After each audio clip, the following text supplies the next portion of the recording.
यामिनी शर्मा जी। राधे राधे भगवान जी। राधे राधे महाराज जी। महाराज जी, मेरा प्रश्न है कि दुख का सामना कैसे करें एक अशांत दुनिया में सच्ची आंतरिक शांति। नाम जप से, नाम जप से, नाम जप से। जितना नाम जप करोगे भारी से भारी दुख में आनंदित रहोगे। अगर हम तुमसे बात कर पा रहे हैं तो भगवान के नाम के बल से, अगर हम बैठे हैं तो भगवान के नाम के बल से। बड़ी से बड़ी दुख की परिस्थिति में भी यदि हमें कोई बचा सकता है तो भगवान, और भगवान का नाम। तो हम खूब नाम जप करें। इसमें ना तो पैसा लगता है और ना पवित्र पवित्र की बात है, और ना इसमें यह है कि भाई गुरु मंत्र लिए बिना हम जप नहीं सकते, ये भी नहीं है।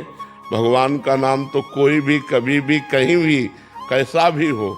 अहोबत स्वपचतो गरियान यद जिह्वाग्रे वर्तते नाम तुभ्यम। जिसकी जिह्वा के अग्रभाग पर भगवान का नाम विराजमान है वो चांडाल भी परम पवित्र और जगत श्रेष्ठ है। अहोबत स्वपचतो गरियान, गरियान माने सर्वश्रेष्ठ, वो सर्वश्रेष्ठ है चांडाल भी जिसकी जिह्वा पे भगवान का नाम विराजमान है। नाम में इतनी सामर्थ्य है कि हम हर दुख को गले लगाकर मुस्कुराते हुए जी सकते हैं। और देखो, मनुष्य जन्म संघर्षमय है, संघर्षों से घिरा हुआ है। कोई भी हो, सबके जीवन में संघर्ष है। आप देख लो, जब भगवान राम जी प्रकट हुए, भगवान है ना, सुबह राज्याभिषेक होना है और शाम के ही 14 वर्ष का वनवास हो जाता है। कितना बड़ा संघर्ष। नंगे पैर जहां महलों में चलते हैं तो फूलों जैसे कोमल गद्दे बिछाए जाते हैं, वही भगवान नंगे पैर वनवास 14 वर्ष तक, तापस वेश विशेष उदासी 14 बरस राम वनवासी। तो जब भगवान मृत्युलोक में जन्म लिए, अवतार लिए, तो संघर्ष में जीवन रहा, चाहे राम का हो चाहे कृष्ण का हो। देखो भगवान कृष्ण कहाँ प्रकट हो रहे हैं? कंस के जेल में। देवकी वसुदेव हथकड़ी बेड़ियों से जकड़े हुए, और आ कौन रहा है? परमात्मा आ रहा है। स्वयं पुत्र बनने परमात्मा आ रहा है। तो हमारा जीवन संघर्षमय है सबका।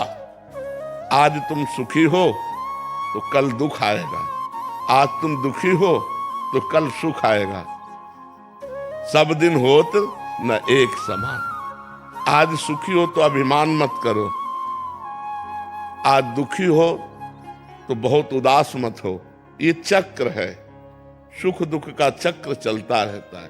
पल की पल में क्या हो जाए पता नहीं तकदीर का। भाई अजब खेल रघुवीर का, भगवान का बड़ा अजब खेल है कि पल में तो अभी राज्याभिषेक होने के बाद हो रहे हो, पल में 14 वर्ष का वनवास हो गया।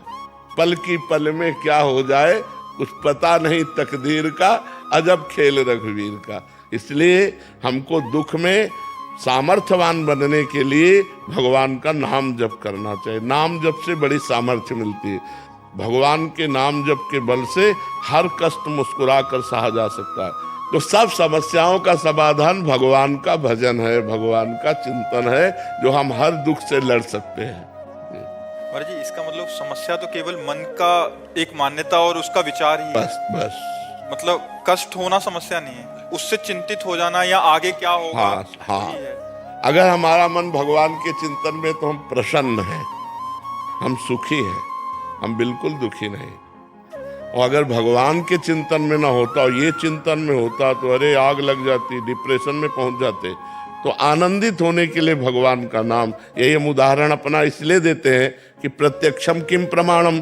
जब प्रत्यक्षम तुम्हारे सामने बैठे तो और क्या प्रमाण दें। तो इसलिए भगवान का नाम जप करो, गंदे आचरण छोड़ो, पाप आचरण छोड़ो, तो आप आनंदित रहोगे, आप प्रसन्न रहोगे, आपका हृदय शीतल रहेगा। महाराज जी, इसमें एक अभी प्रसंग चल रहा है इसलिए कर रहा हूँ। महाराज जी, 1-2-3 दिन पहले कोई आए थे, वो अपने शारीरिक रोग के कारण इतने दुखी हो गए थे कि एक तो उनका शारीरिक रोग का कष्ट जो उनके शरीर में हो रहा है उसको सह नहीं पा रहे, और जो घर वाले आए थे वो कह रहे थे कि ये अभी मतलब शरीर नष्ट करने के लिए उद्यत हो गए थे कि मैं इतना झेल नहीं पाऊंगा, मेरे बच्चों को क्या होगा। इनका एक ये चिंता, पारिवारिक चिंता, दूसरी शारीरिक चिंता, तीसरा मतलब कितना उनको बोल रहे हैं तो उनको समझ ही नहीं आ रही महाराज जी बात। तो ऐसे में महाराज जी काफी सारे ऐसे बीमार जन हैं जो मतलब अपने इसी बात से डिप्रेशन में हैं, पारिवारिक चिंताएं, शारीरिक कष्ट। महाराज जी इसमें मतलब केवल नाम ही भगवान के नाम से सब कुछ हो जाएगा। हमें भोजन भी नहीं मिलता था, कई कई दिन भोजन भी नहीं। जिस आश्रम में हम रहने के लिए जाते 10-5 दिन मान लो रख लिया, और जहां पता चलता किडनी फेल है तो तुरंत निकाल दिए जाते, क्योंकि कौन दवा करवाएगा।